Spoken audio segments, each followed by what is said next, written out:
Everybody has in the past an opportunity to set up a meeting, a date, buy real estate, go for vacation, perhaps go for holiday or move to another state or country. And everybody has experienced disappointment. We have been through that. Everyone has had an opportunity to hear about someone like our friend or acquaintances that didn't pay taxes. They didn't pay taxes from real estate, or didn't pay taxes to IRS, or was cheated, or was cheating on the partner or spouse. And we felt responsible for that.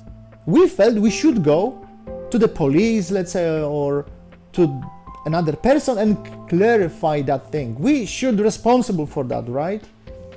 How many times also we have had a chance to talk with our family members or our friends or colleagues about politics, religion, how we should treat animals, what is the diet right now, or how we should treat our Mother Earth. You see, all these examples and thousands of them more, depends on the situations, they have one common denominator, and that is an awareness of desire in our consciousness, a desire that we don't have to change. You see, because when we talk about an area in your life that you feel comfortable, that you feel strong, and you feel really pretty much fully fledged in the art of that particular example and field you're talking about, do you think you should change something? Do you think that you have this feeling, oh, I need to change something about that, or the other person who doesn't know what it's talking about should change? We have been addicted unconsciously from information, facts, knowledge. We have been addicted unconsciously from who is wiser, that person wins, who is more intelligent, who is quicker, faster. The person who provides substantive information and proves that it's wiser wins. I don't have anything to say to myself rather than I am better than you. I understand better that subject, so I don't need to change. By the way, I am changing anyway, because I go to work every day and I work on myself. I am on diet, I take care of my body, I take care of my psycho, I read books, I'm working on spirituality. You see, I am actually rising all the things I should have been working for. I am rising the standards of life, especially in the field I am so good. And that is the issue, because we have been addicted from 5% of our brain where the doubt and anxiety and fear is. Each time, you see, when we talk about these examples or many others, of course, depends on our life and situations, each time when we come back to our 5% brain and we use it and we don't feel we should change anything because we are better, we have better arguments, that is the issue. That is this unconscious desire. We don't feel we should change. And as long as we are not going to change that, and we are going to rely on this 5% ego brain, we cannot connect to our 95 or 99% of intelligent energy, of our potential. And the rest of our days in a year are not going to be fulfilled. Only 5, only 7, only 12. How about the rest? They are not going to be fulfilled because we are not going to be connected.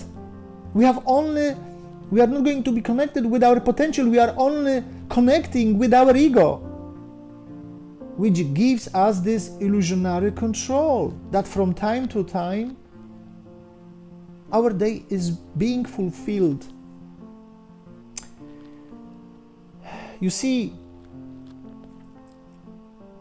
all our problems, all our anxieties, all of them, all trauma, all our doubts, the sources, the spring, the source of all of them, all our financial problems, with our relationship, with our health, is in that desire that we don't want to change.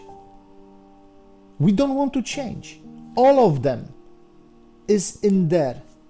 And as long as we don't want to change that desire because we feel, but what I should change, I am right. This is even worse than if we were being asked and requested to help a person and we say to that person, no, I am not going to help you, I am not going to give you the food. This is even worse if we lie to someone or stole something from someone. How come this is worse? Therefore we help so much, therefore we want to share so much, but not to change. Why? Why it's so bad? Because you see, because we are relying on 5% ego brain, and individually and also collectively we only add this doubt. If we don't change, if we don't want to change that part which we feel so strong about, so confident about, this is something that it's increasing, not decreasing the doubt. And the doubt is the cause of all the trauma and fears in our life. So imagine, just hypothetically, purely hypothetically, that there are two people sitting in front of each other. One of them is a spiritual teacher, he believes only about something, and another is a psychologist or a scientist. And they talk about trauma, how to heal trauma of another person. So they can talk about so much about it. And of course, the psychoanalyst, psychologist, psychiatrist, or the scientist can prove. You see, we have this science that explains to us how the brain works, how the biochemistry works in our brain. We know how the cells behaves. We know everything right now about how it works, and is using these arguments contrary to what? To beliefs. Now imagine this person, this psychiatrist, psychologist, do you think that this person feels that has to change something? Or this person feels, I am much better, I have invested all my life in my education, in my profession, and I work every day. I still work every day. I don't stop. And I'm talking to someone who doesn't have any arguments, only some ideas. Now, I'm not saying that they should agree to something, that they should talk about this trauma and they should agree suddenly. I'm just trying to show you that this person or each of them, they going back to their 5% brain, and they use this brain to convince the another party, for example, or themselves that they are right. And they are not going to change anything about that particular field in life. This is the problem. Because imagine, how would this psychologist feel if he quit that? These arguments. It's impossible almost. The fear, the lack, the doubt, the emptiness, how would that person feel like? You see, that's the ego.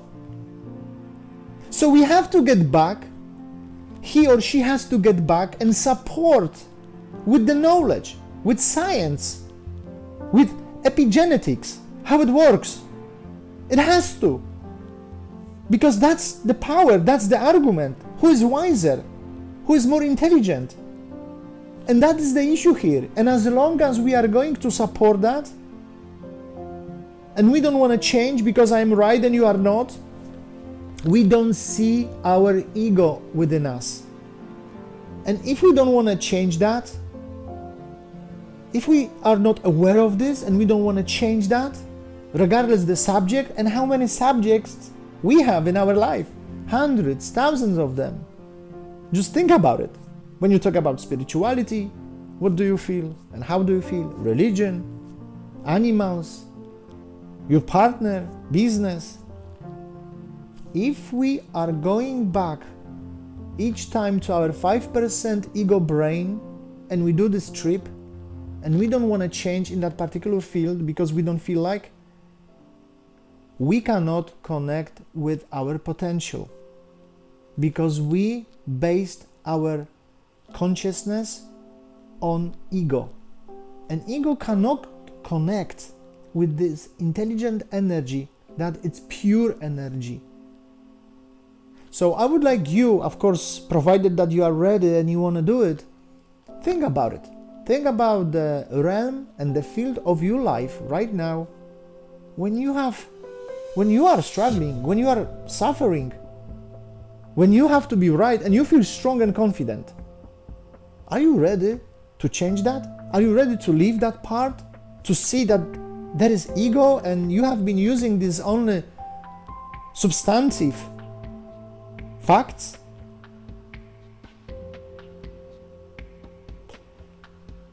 If not, then of course we are not able, no matter what we do, how many years we are going to educate ourselves, we cannot, and we will not be able to connect to our potential.